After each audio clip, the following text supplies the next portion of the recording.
basic concept of shorthand characters ठीक है। characters और consonants।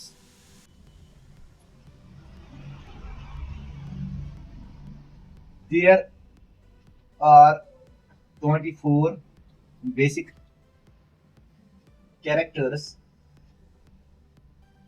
in Pitman shorthand, categorized into 26 strokes and curves। ठीक, कितने कैरेक्टर्स होते हैं शॉर्टहैंड में? 24 कैरेक्टर्स होते हैं शॉर्टहैंड में। लेकिन यहाँ पे आपको ना पता है स्ट्रोक्स किसको बोलते हैं ना कर्व्स। अभी आपको इसके बारे में नॉलेज नहीं है, लेकिन मैंने क्या लिखा 26 are strokes and curves, 24 are basic characters. देखो आपके पास ऑलरेडी जो ABC अल्फाबेट लेटर्स है, A to Z, इसमें जो लेटर्स हैं वो कितने आते हैं?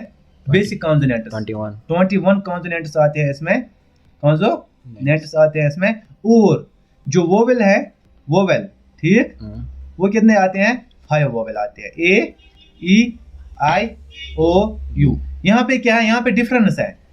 शॉर्टहैंड में 24 कैरेक्टर्स हैं ठीक, और जो हमारा इंग्लिश अल्फाबेट है उसमें कितने कैरेक्टर्स हैं?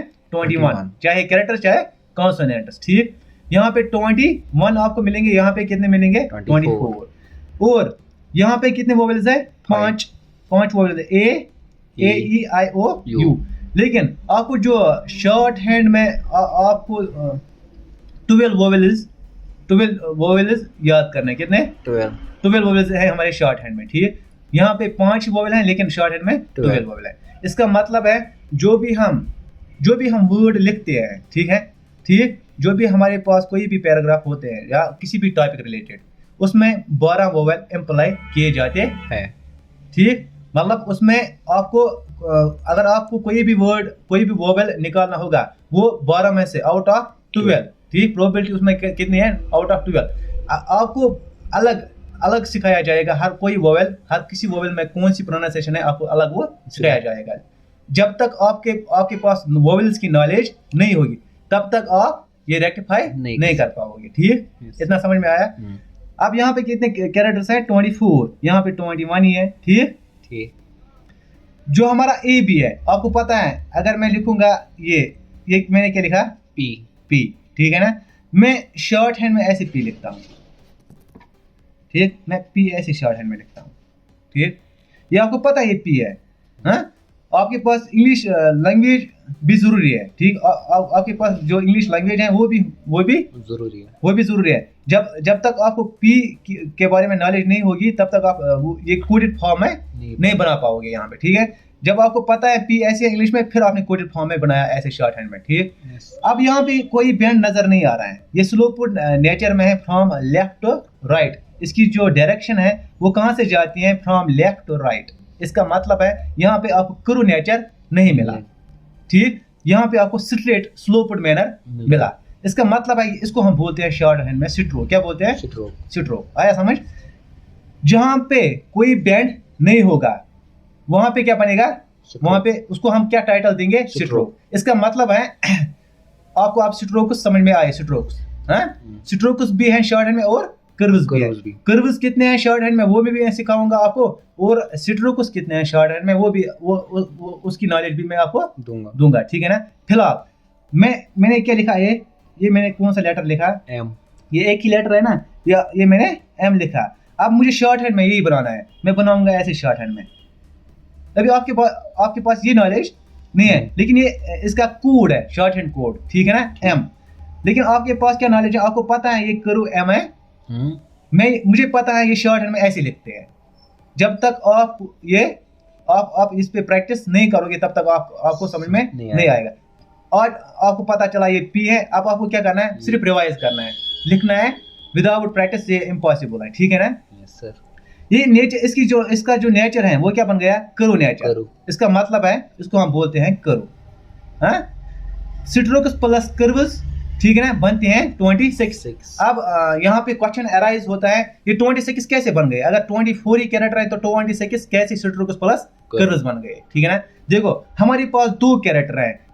हाँ, 2 कैरेक्टर ऐसे हैं जिनमें हमें एक्स्ट्रा एक स्ट्रोक निकलता है। ठीक है ना, फॉर एग्जाम्पल ये मैंने क्या लिखा, ये मैंने आर लिखा। ठीक है ना, अगर हम आर की बात करेंगे, मैं आपको बोलूंगा, मैं शॉर्ट हैंड में ऐसे भी आर लिखता हूं, इसको हम बोलते हैं हम अपवर्ड आर, और मैं शॉर्ट हैंड में ऐसे भी आर बनाता हूं। ठीक है, इसको हम बोलते हैं डाउनवर्ड आर। ठीक, अब टाइटल एक ही है ना, कैरेक्टर एक है, टाइटल 2, टाइटल एक ही है, कैरेक्टर 2 है। ठीक है ना, कैरेक्टर एक है, टाइटल 2 है।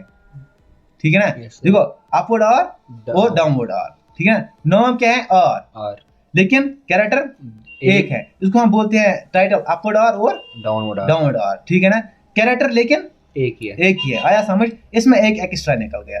ठीक, आया समझ? और होता है हमारे पास एच। ठीक, ये क्या है, एच। मैं शॉर्ट हैंड में एच ऐसे भी बनाता हूं और मैं शॉर्ट हैंड में ऐसे भी बनाता हूं। ठीक है, अभी आपको ये पहले ये नहीं पढ़ने हैं, मैं आपको एग्जांपल दे रहा हूँ। ये 26 कैसे, बेसिक कॉन्सेप्ट आपको समझाने की कोशिश कर रहा हूँ मैं आपको, ये 26 कैसे बन गए। ठीक है ना, ये भी ये अपवर्ड एच है और ये डाउनवर्ड एच है, इसमें भी एक एक्स्ट्रा निकल गया।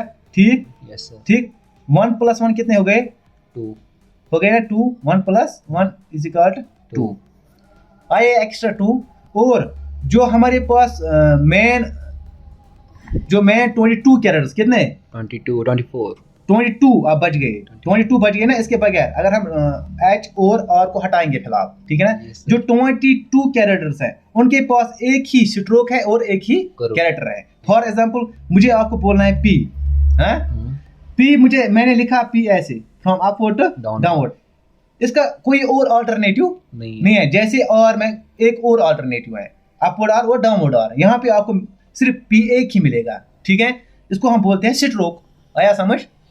अगर मैं बोलूंगा एम आपको, जिसके बारे में आपको मैंने अभी बोला, मैंने बोला है एम ऐसे शॉर्ट हैंड में, अब यहाँ पे सिर्फ एक ही कैरेक्टर है और एक ही शेप बनती है जिसको हम करू बोलते हैं, एम। ठीक है ना, इसको हम बोलते हैं हॉरिजॉन्टल करू शॉर्ट हैंड में, इसको हम टाइटल देते हैं शॉर्ट हैंड में हॉरिजॉन्टल करू। आया समझ? yes, अब 22 प्लस और प्लस एच, ये हो गया 24 कैरेक्टर हो गए। और में +1 एक एक्स्ट्रा निकलता है, एच में भी एक एक्स्ट्रा निकलते हैं, हो गए 2, हाँ 26 हो गए ना, 26 टोटल 26। आया समझ? yes, ये हमारे जरूरी था कि जो मेन कैरेक्टर्स हैं, मेन कैरेक्टर्स पे शॉर्ट हैंड डिपेंड है। ठीक है ना, जब तक आपके पास बेसिक नहीं होगा तब तक आप आगे नहीं बढ़ सकते। फिलहाल आप इस पे थोड़ा बहुत प्रैक्टिस करो, रिवाइज करो, ये जब आपको समझ में आएगा अच्छे से, फिर हम पहले कैरेक्टर से स्टार्ट करेंगे। ठीक, और इतना ही। अगर इसमें बेसिक कैरेक्टर्स में कोई कंफ्यूजन है गया तो आप कमेंट बॉक्स में वो एक्सप्लेन करना कहाँ पे आपको दिक्कत आई, और हमारी जो चैनल है उसको सब्सक्राइब करना मत भूलना।